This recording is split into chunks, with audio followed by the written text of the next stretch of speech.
I'll do my best to do a Q&A right now. What state is Talon in? Talon's okay. The problem with Talon is that he lacks the lane capacity against a lot of matchups mid. There are a lot of matchups where he does exceptionally well, but you have to keep in mind that he can't really last hit very well unless you just spam your W, in which case you're going to shove the lane and possibly put yourself in a bad position. There are some good matchups for Talon. If you get into a good matchup, Talon is a monster because he can insta-gib their AD carry or AP carry. He's just a very, very strong assassin. He used to be stronger, and there used to be better matchups for him, but in the current state, Talon doesn't do too well against like Zed. Talon does okay against Ahri, but it's still a skill matchup. I don't know. You can get away with playing Talon and doing pretty well. But yeah, I do give lessons. I'll go ahead and go to my website real quick. If you want to take lessons from me, go to thevalkrin.com/lessons. There's a pointee here. It's a calendar service that pretty much makes it really easy to schedule lessons with people, and it's perfect for this type of thing. So if you're interested in taking lessons from me, you can go here on my website and book a lesson with me. And my lessons generally revolve around me doing either replay analysis, or 4 different ways I give lessons. Replay analysis, we play together, you stream and I watch, and the final one is we just talk about League of Legends with Theorycraft. You can do any combination of those or anything that you can think of. Those are just the 4 that I usually give. And yeah, if you want to take lessons from me, that's how you can do it. Okay, I'm going to handle these questions now. How did you not fall off late game with AP Tristana? I did not fall off late game with AP Tristana because I was constantly going for their very, very squishy targets. And I was, you know, when I was doing the worst that game, it was because I was jumping into multiple targets and I was unable to kill a target quick enough to get out. But the best I was doing that game, or at the best moment, was when I split and I was instantly killing people 1v1. AP Trist, regardless of how late the game is, if you're able to kill their AD carry instantly and you're able to kill their AP carry instantly, you can split or just sneak around and get kills on them. And that's how you gain really big advantages with AP Trist late game. Is it a good idea to climb leagues with 1 or 2 champions? I would say you can, and that's probably the best thing you can do in the short term. You can get high elo by just mastering 1 champion, like Fiddlesticks or something like that, and playing it over and over in the jungle. Something that's not going to consistently get banned, but something that you can consistently get. That would be a good idea if you wanted to have a short-term goal to get somewhere. Like you were in gold 1 and you wanted to get to platinum 5 in like, you know, a couple weeks. Then I would spam the same champion over and over and over and over again for the short-term goal. But if your long-term goal is just to improve overall as a player, I would suggest staying away from just playing 1 champion over and over again, because it'll limit your total play style. And when you do get high elo, if you don't know how to play other champions, then you're going to be a fish out of water, so to speak, if you try to play other champions in a bracket that you're not comfortable with those certain champions. Have you played Jinx, and how valuable do you think she is at a high level of play? I think Jinx is incredibly strong right now. However, I don't actually know if she's best played bottom lane. I think she might actually be best played in a solo lane. And that's specifically because she scales so well with levels. Bottom lane, she is pretty good. But Jinx is an excellent split pusher. Her entire kit is about, you know, the ability to kill a tower or get an assist or something like that and then get out, while also having a global ultimate that you can contribute to a team fight that breaks out. And also, you know, traps, a slowing ability, just a lot of different ways that you can stall people from getting to you.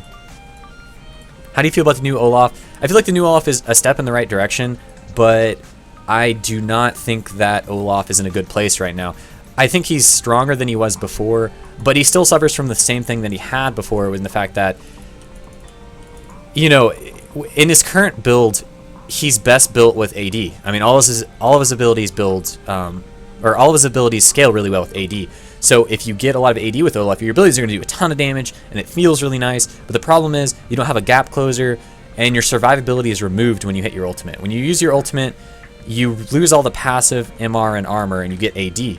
which makes sense because that's what a berserker is. You sacrifice your defensive stats for offensive stats. That makes sense in the lore aspect or whatever, but it doesn't really fit into the game right now, because if you don't have a gap closer, you don't have like a good way of surviving through a team fight. And Olaf's good way of surviving is you pop his ultimate, he's immune to CC. But if you build him full AD, then he's gonna just die to the damage that's focused on him anyways. So I think Olaf needs a little bit more in terms of buff before we start seeing him a lot. But he's still really good. If you're able to get away with building AD, you can just take a huge advantage and run with it. But I still feel like he could use a few changes.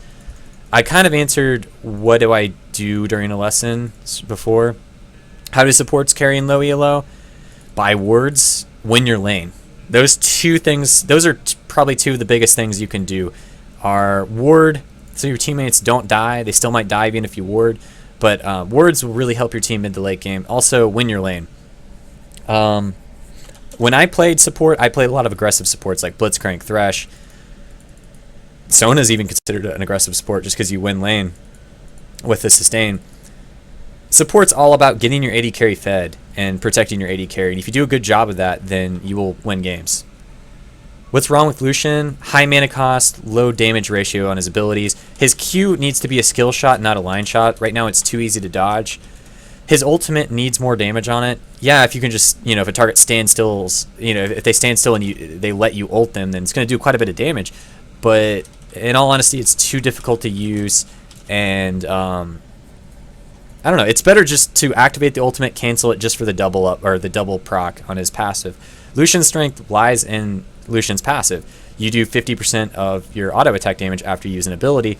So late game, that's a lot of damage. That scales really well. So Lucian has the potential to be really strong. He can kite really well, and he's got that amazing passive. But right now, his abilities cost way too much mana for the damage they output, and that's pretty much it. What was the most unlikely opponent champ to ever beat you in lane? Like a gimmicky like AP Trist. The old Karma. I've never lost lane as hard as against the old Karma. And that was specifically because the way her passive worked before was the lower HP she was, the more AP she got. So there were a lot of players in Diamonds previously who'd actually play Karma. And they didn't get a whole lot of publicity, but they were really hard to lane against. The old Karma was actually probably stronger than the new Karma, because there were certain things that you could do, and the way she scaled was kind of ridiculous. I mean, she had problems. She didn't have an ultimate. Now her kit's like kind of more fluid, but the old Karma was definitely the cheesiest thing I ever had to lane against, and I died to it a lot because the lower HP she is, early game, she would have a huge amount of AP then. She could have upwards to 100 AP at like level 5 if she just started with the Dorans and had like a lot of ability power from runes and also her passive. So, and then she nukes you for like a large amount of damage when she has like 200 HP with the shield and also the nuke. So, answer to that question is the cheesiest thing that actually worked was the old Karma. How do you deal with a 3 to 4 man gank if you're playing bot lane? When your lane's so hard, well, I don't know. I shouldn't say that, but if you're getting 3 to 4 man gank bottom, it sucks, but you have to give up your tower. If you see it coming and your team's not able to respond to it, if they're not low enough HP for you to defend the tower if they dive, then you need to just give up your tower and back up. Because if they send 3 to 4 bottom, your team should be getting stuff elsewhere. They should be getting pushing their lanes, pressuring the towers. If they're not, then that just kind of sucks. But the worst thing you can do is just give more kills if they roam bottom. Why isn't LeBlanc using the LCS? LeBlanc suffers from the same thing that AP Trist does, in the fact that she can 1v1 like just about anyone and just insta-gib them. The problem is, in the LCS and whatnot, teams will have really good ward coverage and they'll know exactly where you are, and you can't just sneak off and gib people. Sometimes you can get away with it, and I think in some games, especially in the future, we might see LeBlanc. Coast plays a lot of LeBlanc. I think LeBlanc will definitely pick up because there is still the option to, if you get ahead, you can snowball uncontrollably off of that. But for the most part, it's safer to play AP carries that scale really well or are really good in team fights because they're just easier to use and easier to use effectively in competitive play. What is it Korean players are doing that makes them stronger than EU and North America? I think that individually, each of these Korean players are perhaps the best mechanically. They're just mechanically individually so good. And then they work even better when they're put together. The problem is, on most North American teams and EU teams, they have a lot of weak links. And I feel like there are a lot of teams that keep members on their roster that might not necessarily be the best for the roles, but they keep them because they're friends with them, and they've been playing with them long enough that they feel like wouldn't be worth the effort of getting a new player and learning their new play style. But for the most part, if you watch Koreans, they're constantly changing their rosters. They're constantly changing everything. They're trying to get the best players in the roles, and then they mesh really well together because they all have good attitudes, or for the most part, what I've seen, they have good attitudes. And when you combine good attitudes with good mechanics and teamwork, you can just create monstrous teams. Is it always good to push towers as fast as you can to end the game? It depends. That's a very situational question, because sometimes it's not. Sometimes trying to end the game when they're respawning or something like that can be the worst thing, because if you get aced while you're trying to kill their Nexus, that means they could possibly counter push, get your inhibitor, or get Baron, win the next team fight, take your inhibitor, stall out the game, and possibly win. However, if you're afraid that there's the chance, well, pretty much the thing is, if you feel like there's the risk that it's going to be close, if it's too close to cut it, then don't risk it.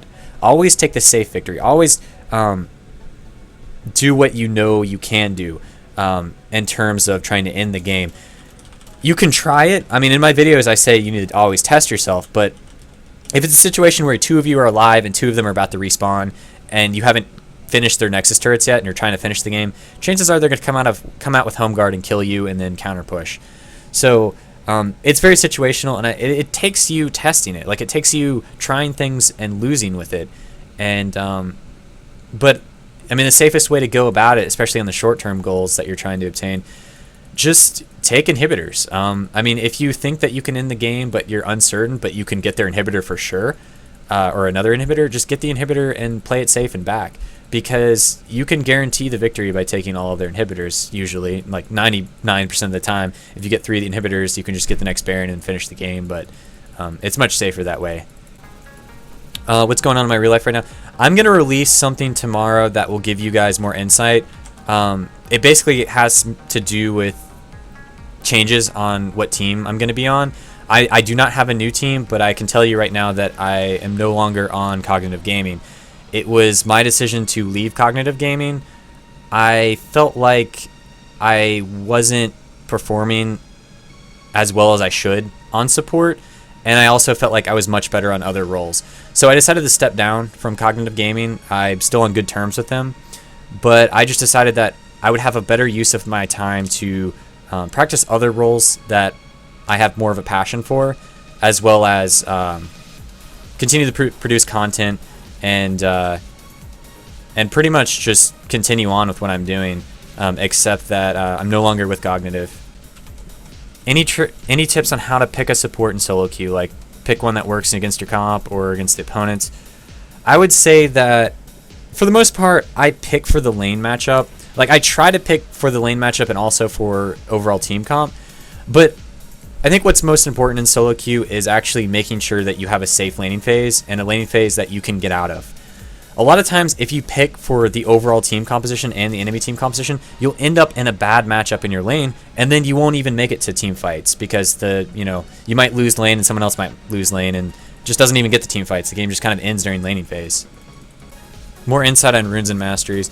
I can go over the runes that I use on this account, but they wouldn't be that good. I'll go over the runes on my account, because my main account. Okay, that froze. Okay, so here are my runes. Typically, this page is just my standard, just anything I need physical damage for. Like if I was playing Jack's top lane or something like this. The only thing that I do slightly different that you might not expect is I do run one crit chance rune, and I think this is really good, and I think everyone should do it, just because having 1% chance to crit is better than having 0, because 1 in 100 auto attacks you'll get a crit, and that can be very beneficial for you, because especially in early trades, if you do get that crit off, you can win lane matchups that you normally wouldn't win. My Sona page, what I do with my Sona page, this is actually Mad Life's Sona page that I copied. He runs with a lot of mixture between like a little bit of mana regen, and hybrid runes. It's really strange to have hybrid runes on Sona, but it makes sense if you think about it. You're gonna with maxing Q first, you're gonna get a lot of ability power and a lot of attack damage innate because of the aura. So you'll actually do a lot of damage with your auto attacks, and since you do a lot of magic damage, then you also do more damage with magic pin. And magic pin or hybrid pin runes are very cost effective because they're nearly as good as taking either armor pin or magic pin. Like, I mean, obviously not as good, but you get a good mixture, and it's a very solid number on both. So if you do hybrid damage, taking hybrid runes can sometimes be a really good thing. Defensive AP. This is actually my Zed page. Now I do something with Zed that pretty much no one else does, and I think this is just because no one's really thought about it. I take Spell Vamp with Zed because, a little known fact, you don't actually have to do magic damage with your abilities to get the Spell Vamp bonuses. So this means with Zed, every time you use your shurikens, every time you use your E, every time you ult, you're getting the 6% Spell Vamp in all of your abilities. And this really helps out during laning phase. And I've never seen another Zed ever do this, but I would definitely stand by this. And I play Zed and Challenger all the time, and I do really well. I very rarely lose with it. So I would recommend using this page if you want to, or at least trying out this page with playing Zed. It's very, very good. How much does runes change the game? Well, I think runes have a pretty big effect on the game. I think they affect a lot about the matchups. It's very important to have good runes for the right matchups, but I wouldn't say it's game breaking. I wouldn't say it's unwinnable because you don't have the right runes, but I would say it definitely gives you an edge. YouTube reads it at 5 minutes left. Okay, guys, well, I have 5 minutes left, so I need to wrap up this stream. Unfortunately, with YouTube Live, I can only set a certain time to stream from, and then at the end amount of time, it will just cancel the stream. But yeah, if you want to take lessons from me, like I said, go to thevalkrin.com/lessons, and you'll see a tab to sign up for this. I'll possibly be changing the schedule that I'll be doing, and just doing last minute questions, role guides. I'll be doing a lot more videos, and the videos that I'll be releasing pretty soon are going to be slightly different in terms of what I've been doing. I feel like I've been doing a lot of like general advice for pretty much how to win solo queue games, but I'm going to start giving more specific scenarios, and I'm just going to overall be producing more content. But yeah, stay tuned, guys. Watch for my next live stream event. He's behind me. That's amazing. And there I'll be doing more things. This is obviously my first streaming event in a while. I used to stream on Twitch quite a bit, but I'll be getting back into streaming, especially now that I have free time. So I guess I'm going to cancel the stream now, guys. Thanks for watching. Don't forget to check out my lessons if you want to do that, and watch out for my new videos. And Shoulder Cat is behind me. See you guys.